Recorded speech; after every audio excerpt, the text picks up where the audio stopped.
Hi guys, ngayon nga pala ulit. So guys, magandang hapon ngayon. So guys, hindi ako makaisip at kagabi may sinat ako gawa ng sugat ko. So guys, samahan niyo ako maglilinis. So yung pinsan ko nanonood ng TV.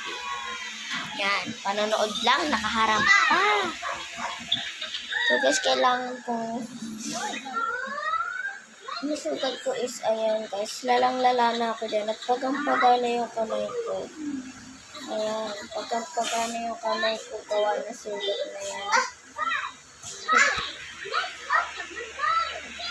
Hindi ka na ganan. Anin mo si Lucky? Si Lucky, pinapatay mo ata eh. Si Lucky. Hi Lucky ka. So guys, naghanap ako ng towel ngayon para pagpupunas ko pagka